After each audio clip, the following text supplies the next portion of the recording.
Welcome to the Ultimate Sports Blog Podcast. Today is Saturday, October 13th, 2018. Today I'm going to recap yesterday's League Championship Series games between the Brewers and the Dodgers. Go over today's games, Red Sox and the Astros, and then Game 2 of Dodgers-Brewers. Go over a game that I forgot to predict in the NFL. Go over yesterday's college football games. And then I'll do my NBA power rankings before the season starts on Tuesday. Alrighty. To baseball we go. And what was a great finish. The Brewers defeat the Dodgers 6-5.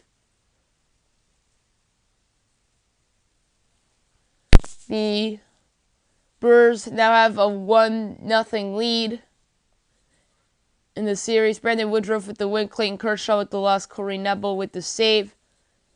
Dodgers got on the board first with a homer by Manny Machado to put them up 1-0. Bottom of the third.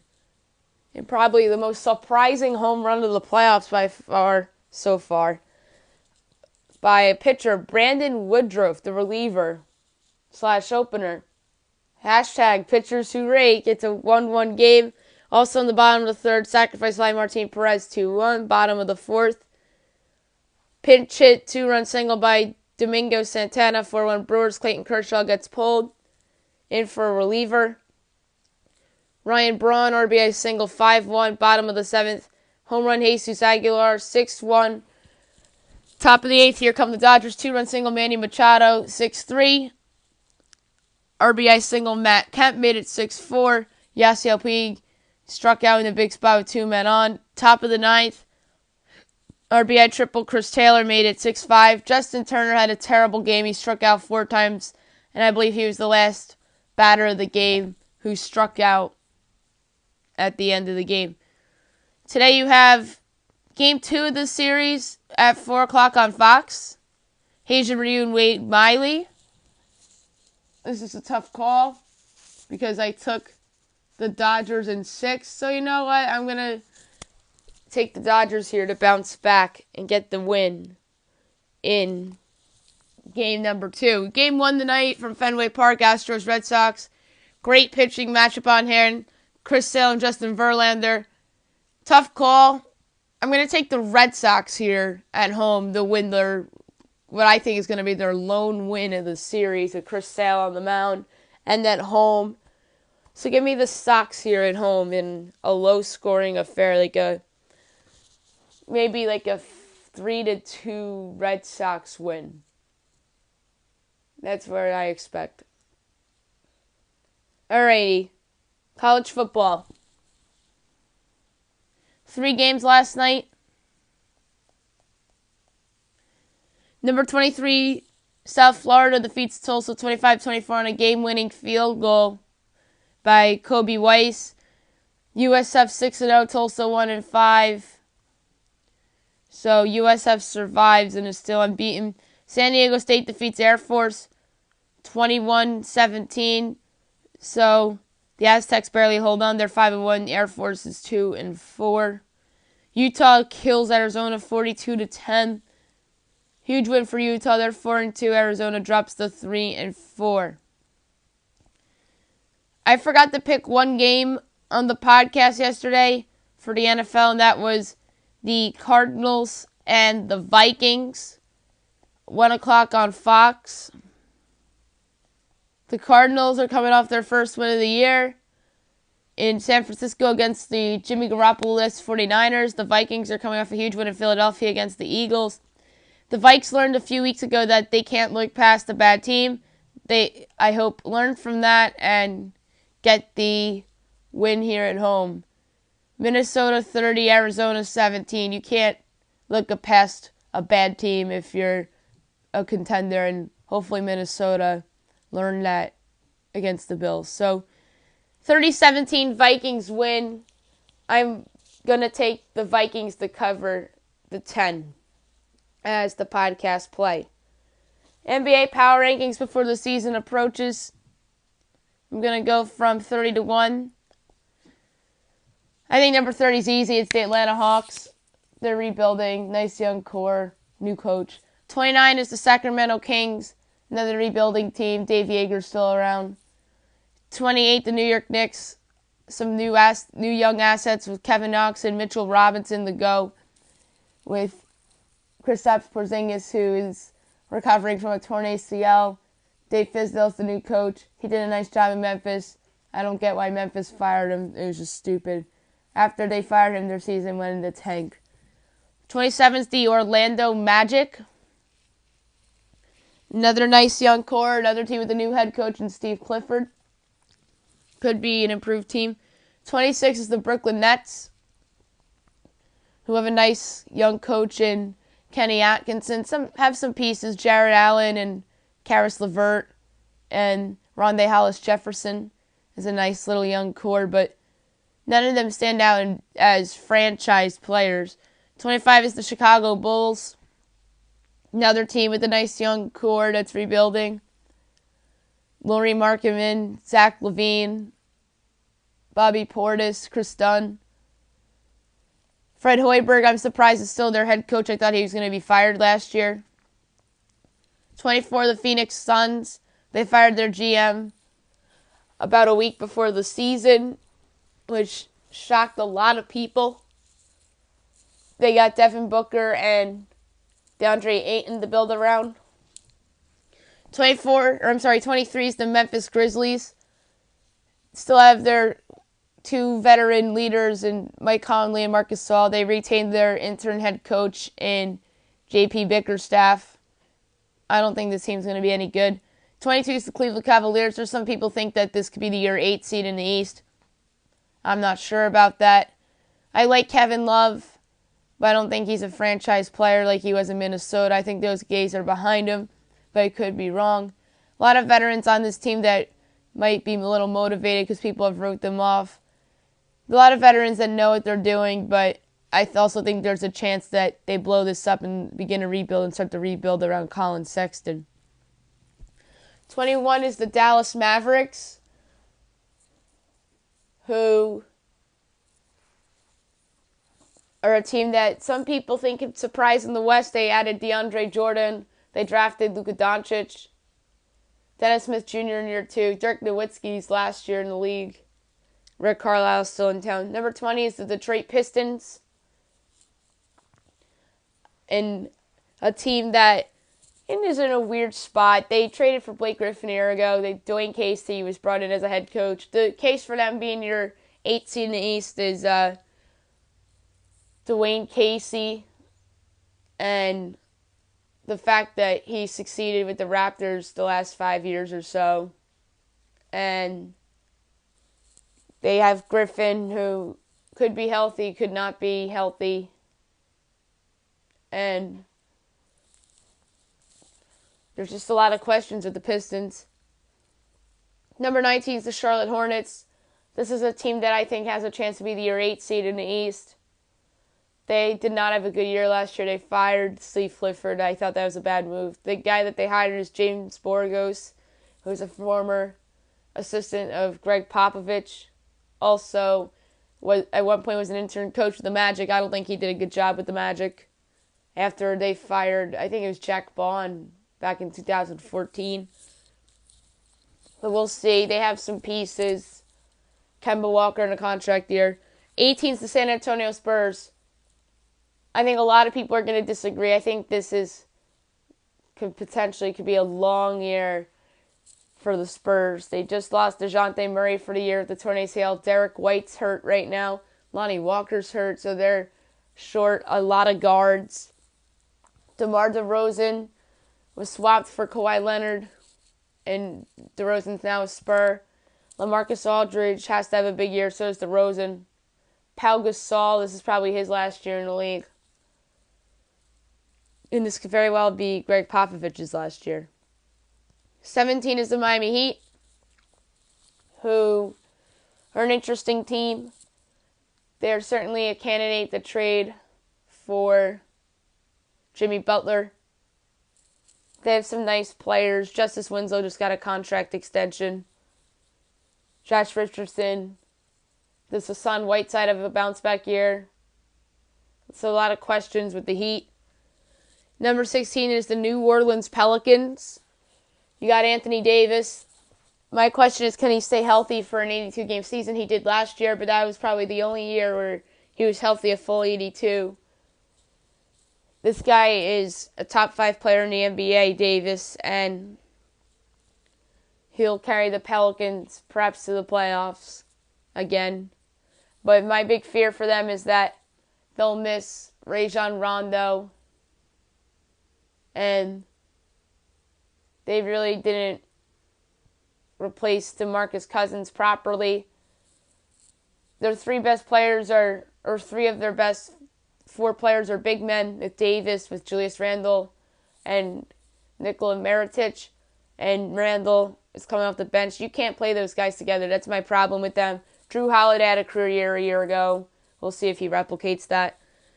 15 is the Minnesota Timberwolves. They're a mess. Jimmy Butler, I think, is bound to be traded. This team is a complete mess. This is like the Knicks.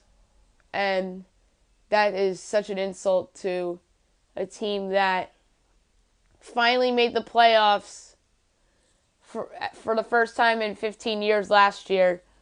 But that's reality. They're acting like the Knicks right now, and Jimmy Butler is dying for a trade, and Tom Thibodeau just won't trade him. I think the season hinges on whether Butler stays or not. If Butler stays, they're a playoff team. If not, they're in the lottery. Number 14 is the Los Angeles Clippers. I think this could be your surprise team of the NBA this year, and could potentially steal the 8 seed in the Western Conference. They have a lot of nice pieces. They have Tobias Harris. They have Montrezl Harrell, Milos Teodosic, Lou Williams, Patrick Beverley.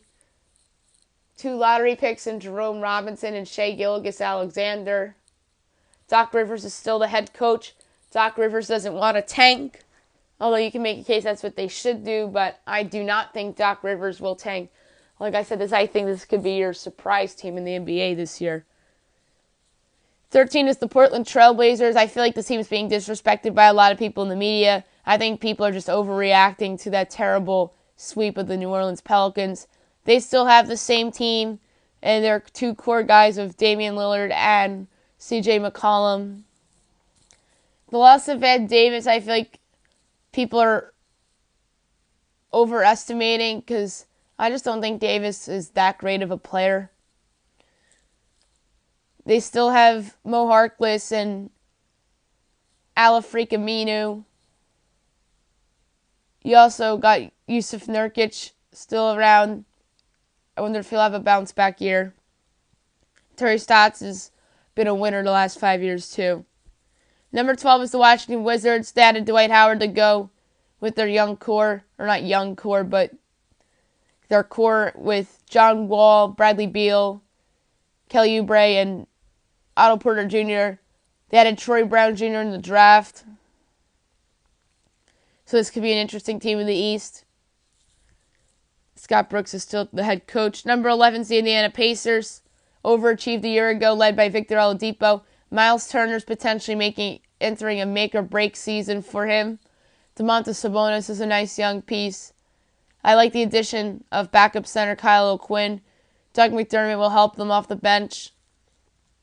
Number 10 is the Milwaukee Bucks.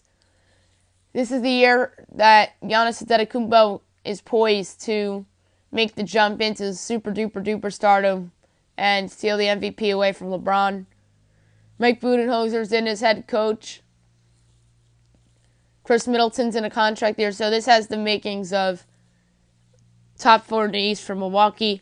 Number 9 is the Denver Nuggets. They should have made the playoffs a year ago, and they didn't. Mike Malone's certainly a coach that's on the hot seat. Nikola Jokic and Jamal Murray. Gary Harris is a nice young core to build around. Drafted Michael Porter Jr. I think he could be a complete wild card for them this season.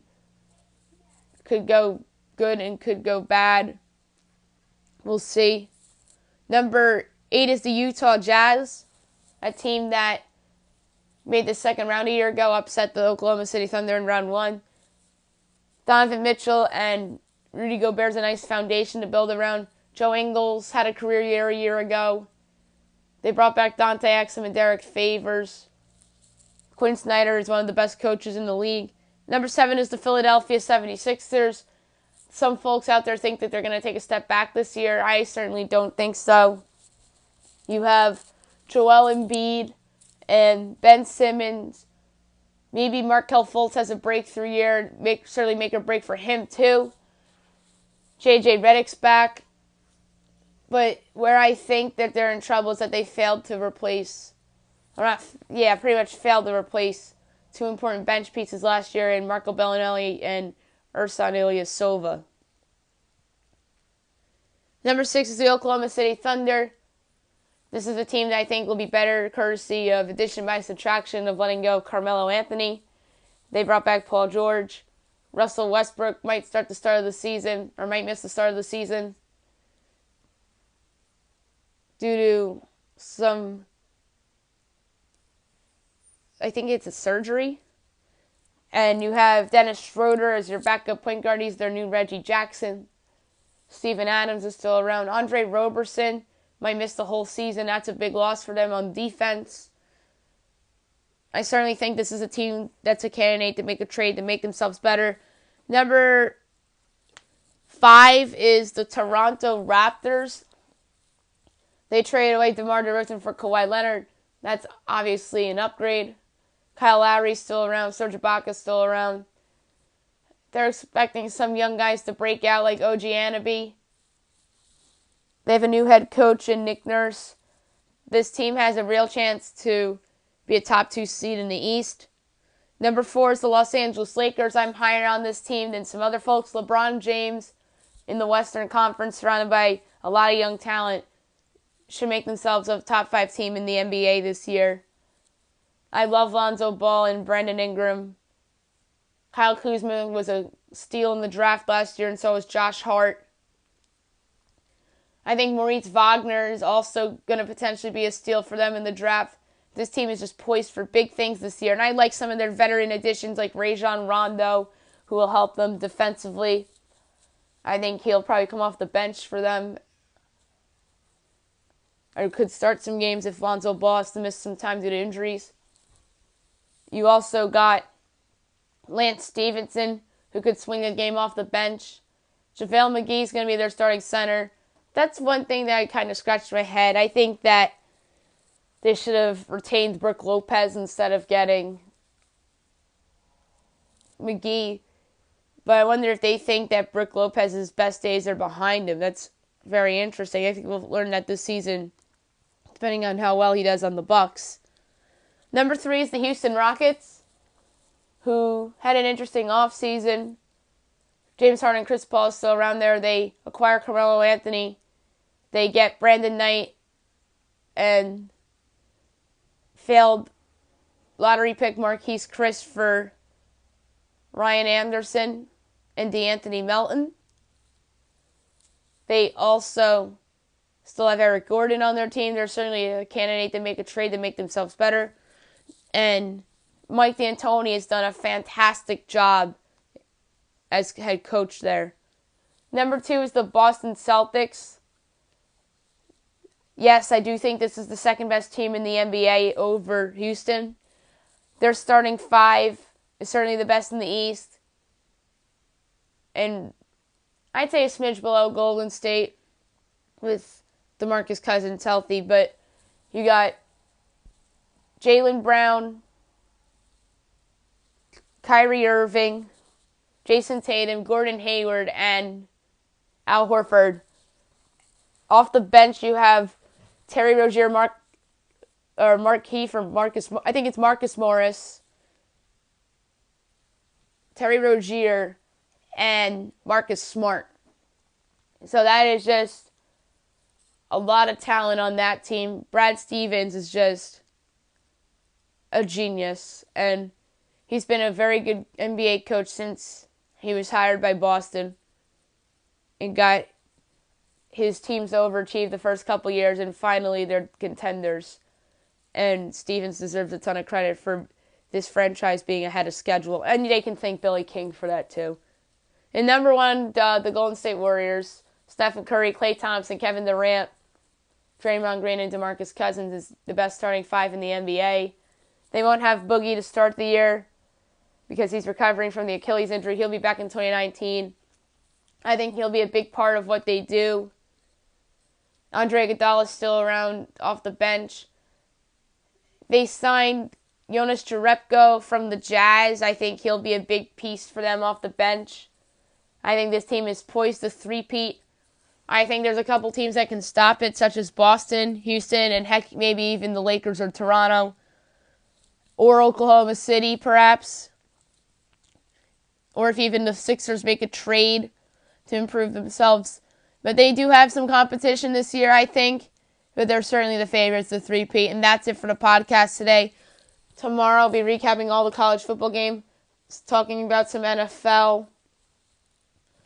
We will do the top 100 NBA players and obviously recap the ALCS and the NLCS. I hope you guys have a great day, everybody.